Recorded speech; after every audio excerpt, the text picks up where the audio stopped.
Comment sont les Japonais? Une façon très simple d'apprendre aujourd'hui comment ils sont en termes de personnalité et de consommation.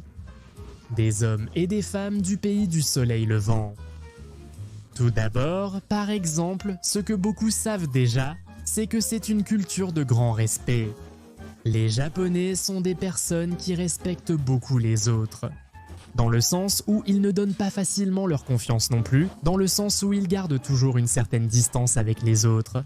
Mais pas forcément dans un sens froid à chaque fois, mais plutôt par une question de respect, justement. Garder la distance comme une forme de respect, parce que c'est aussi une société très hiérarchique. Au Japon, le respect est mutuel entre supérieurs et subordonnés dans la hiérarchie sociale. C'est surtout au travail que l'on voit cela, mais aussi, par exemple, même dans les familles. On a plus de respect pour les personnes âgées, mais ce n'est pas forcément parce qu'on est plus jeune qu'elles. Cela ne veut pas dire qu'on ne doit pas leur montrer de respect, justement c'est une société où il y a du respect en général. En ce qui concerne des choses comme la nourriture, les Japonais consomment beaucoup de produits nationaux ou de plats nationaux, beaucoup de plats japonais traditionnels. Ils consomment aussi beaucoup de plats internationaux, mais principalement, et surtout à la maison, ils mangent plutôt des plats très japonais. Ils mangent beaucoup de poissons, de légumes en conserve, du riz évidemment. En ce qui concerne par exemple la restauration rapide. Il y a beaucoup de chaînes de restauration rapide japonaises, mais il y a aussi toutes les chaînes internationales comme McDonald's, Starbucks. Toutes les chaînes américaines sont ici, et à côté, il y a les chaînes japonaises, et celles de style japonais sont même consommées davantage. Comme par exemple... Où que l'on aille, il y aura toujours des magasins de gyudon qui sont des bols de riz avec de la viande dessus. Et ici, regardez par exemple, nous avons un restaurant de ramen, là où les gens font la queue. Ensuite, nous avons un autre restaurant de ramen, là où il y a beaucoup de gens qui font la queue. Et en face, un autre restaurant de ramen avec des gens qui font la queue. Et là, il y a un autre restaurant avec des gens qui font la queue, mais celui-ci est d'Omuris, qui est une omelette avec du riz.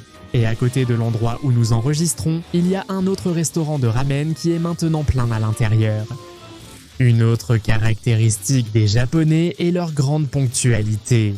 Ils arrivent soit pile à l'heure, soit quelques minutes en avance. Il est très rare que les Japonais arrivent en retard. Que ce soit pour le travail, l'école, un rendez-vous ou pour retrouver des amis, les gens arrivent toujours à l'heure. Ou, comme la plupart, s'ils ont un retard de 5 ou 10 minutes, ils préviennent. Les Japonais ont aussi cette habitude de tout planifier longtemps à l'avance. Par exemple, même sortir avec des amis, un rendez-vous, n'importe quoi, parfois ils doivent organiser ça des mois à l'avance. Surtout si ce sont des amis qu'ils ne voient pas toutes les semaines, parce qu'il peut y avoir des amis qu'ils voient tous les jours. Mais il y a aussi les camarades d'école ou les anciens collègues de travail avec qui ils s'entendaient bien. Ils veulent se retrouver, ils veulent s'organiser pour se voir. On se voit le mois prochain, à telle date, et on va faire telle chose. C'est-à-dire, tout est très planifié. Ensuite, il y a la question des sports. Au Japon, on consomme énormément de sports. Si je devais mentionner le sport principal, ce serait peut-être le baseball. C'est celui qu'on voit le plus à la télévision. Malgré tout, le football est très populaire. Mais parmi les sports populaires, il y a aussi le volleyball et le basketball. C'est-à-dire, allons droit au but. En ce qui concerne la bande dessinée, le manga, l'anime, il existe des animés sur tous les sports possibles et imaginables. Et pour ce qui est des arts martiaux, par exemple, non, les Japonais ne savent absolument pas tous faire du karaté. Mais à l'école, par exemple, on peut rejoindre certains clubs de sport ou d'art et il y a l'option d'entrer dans le club de karaté ou de kendo. Cependant, les sports les plus populaires restent généralement le baseball ou le football. Une autre chose, c'est que les Japonais sont assez apolitiques. Normalement, les gens qui aiment ou qui s'intéressent beaucoup à la politique, ce sont les personnes âgées. Plusieurs croyaient que ma copine s'intéressait à la politique parce qu'elle m'a questionné sur le Premier ministre. En réalité, ça ne l'intéresse pas du tout. Mais par contre, par exemple, son père lui dit toujours que les élections approchent, qu'il faut changer le pays. Qu'est-ce que j'en sais? Et Kei-chan répond à son père « C'est moi qui vais changer le pays, papa, ne m'embête pas. » Elle lui répond toujours quelque chose comme ça. Mais la réalité, c'est que le japonais moyen ne s'intéresse pas à la politique. Parce que les gens ne ressentent pas vraiment le besoin de changement politique, en quelque sorte, car ils n'y accordent pas réellement d'attention. Ils peuvent le voir dans les infos, mais rien de plus. Ils ont déjà la tête pleine avec la vie quotidienne, le travail et tout ça. Comme s'ils allaient penser à changer le pays tous ensemble à travers un vote. En plus, d'un autre côté, les Japonais ne discutent pas beaucoup de politique, parce que discuter de politique, c'est entrer en conflit, et les Japonais sont très anti-conflit entre personnes. La question est une question de respect, pour ne pas se disputer, pour ne pas discuter inutilement avec une autre personne. Ils évitent d'en parler, enfin, les gens ne parlent pas de politique parce que ça ne les intéresse pas, mais même si ça les intéressait, ils n'en parleraient pas beaucoup, parce que ça créerait des conflits. C'est comme ça, le japonais est très anti-conflit. En ce qui concerne la consommation d'art, le Japon a un produit national énorme. Par exemple, pour ce qui est de la musique, c'est populaire, il y a beaucoup de musique qui est mondialisée, des artistes internationaux, on écoute de tout, mais toujours, la musique japonaise elle-même a prédominé. À la télévision, dans les publicités, dans les rues, dans les magasins, ce sont toujours des artistes japonais. Et en ce qui concerne le cinéma, même si le cinéma japonais n'est pas très populaire en dehors du Japon, mais en grande partie, les Japonais consomment beaucoup de cinéma japonais. Pour vous donner une idée, Avengers Endgame, qui a été un énorme succès au box-office dans tous les pays du monde entier. Eh bien, au Japon, le film qui a battu Avengers était Détective Conan. C'est incroyable de voir à quel point les Japonais consomment beaucoup de produits nationaux. Et bien sûr, personne ne les force, mais c'est avec ça qu'ils grandissent toute leur vie, n'est-ce pas? On regarde des animés depuis l'enfance, c'est ce qu'on voit à la télé, soyons clairs. L'animé est mondialement populaire, particulièrement au Japon. Cependant, tous les Japonais ne consomment pas nécessairement des animés. Eh bien, les enfants oui, mais les adultes aussi. Bon, je n'ai pas de chiffres statistiques, mais je pourrais dire que c'est du 50-50, je dirais. Tout le monde ne regarde pas d'anime, tout le monde n'est pas otaku. Être otaku, ce n'est pas quelque chose de très courant, mais beaucoup de gens regardent des animes sans forcément être de grands fans d'animes. Mais s'il y a quelque chose qui n'est pas un produit national et que les Japonais consomment de façon ultra massive, c'est Disney. Le Japonais ici grandit en regardant Disney. Pour les enfants, l'endroit où les emmener en vacances, pour un anniversaire ou une super sortie, c'est d'aller à Disney Tokyo.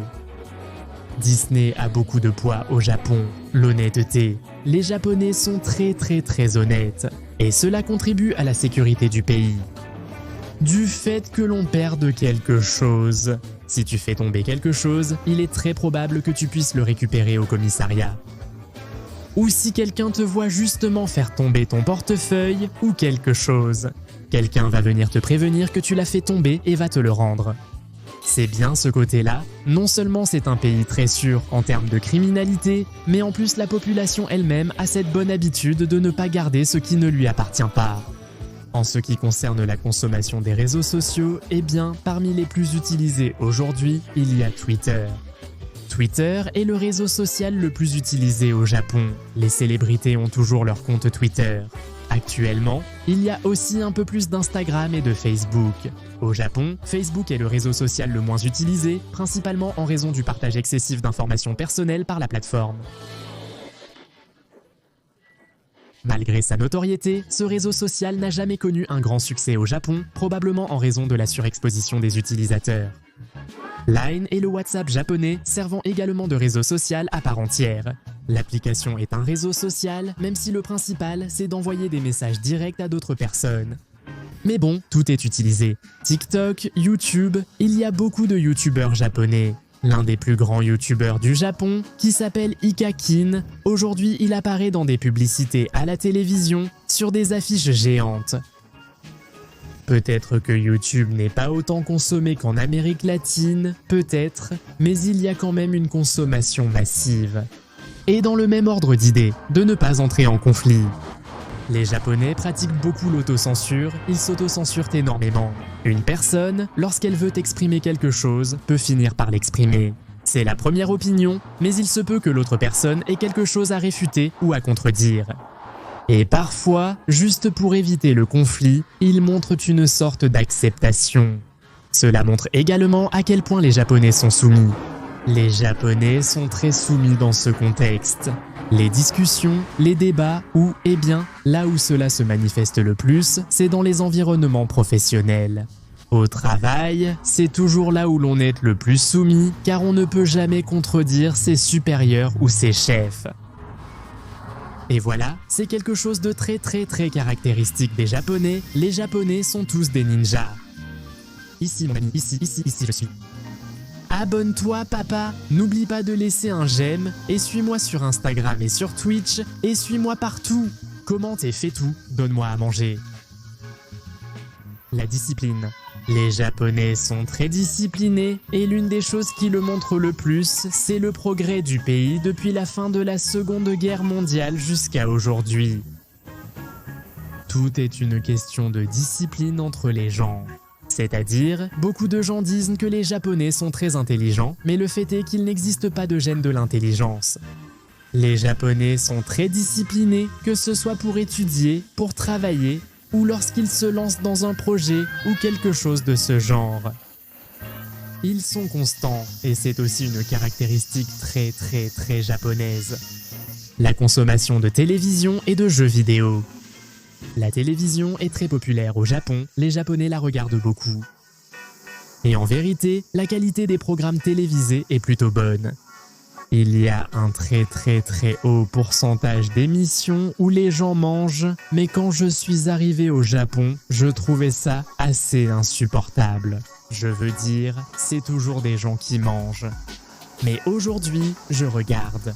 Parce qu'en étant ici, j'ai développé un intérêt pour la gastronomie et j'aime regarder des émissions où l'on montre des gens en train de manger ou allant manger dans des endroits. Mais au-delà du sujet de la nourriture, les émissions de discussion, les talk-shows, sont très populaires et beaucoup de gens les regardent. Les jeux vidéo sont principalement pour les enfants, car tout le monde grandit avec au Japon, le pays des jeux vidéo. Mais ceux qui sont plus âgés. Évidemment, ce n'est pas du tout étrange qu'il y ait des jeux vidéo. C'est-à-dire, il n'y a jamais eu ce stigmate que les jeux vidéo sont pour les enfants, comme dans d'autres pays occidentaux. Les consoles sont un produit et un marché national. Mais tout le monde ne joue pas. Oui, c'est assez normal et en fait, la consommation de jeux vidéo au Japon est vraiment grande et massive. Et lire des mangas ou des bandes dessinées, oui, c'est quelque chose de tout à fait normal. Et il y a même plus de gens qui lisent des mangas ou des bandes dessinées que de gens qui consomment des jeux vidéo ou de l'animé. Le thème de la bande dessinée est une lecture à faire en route. Avec une telle variété de genres, d'histoires et de titres.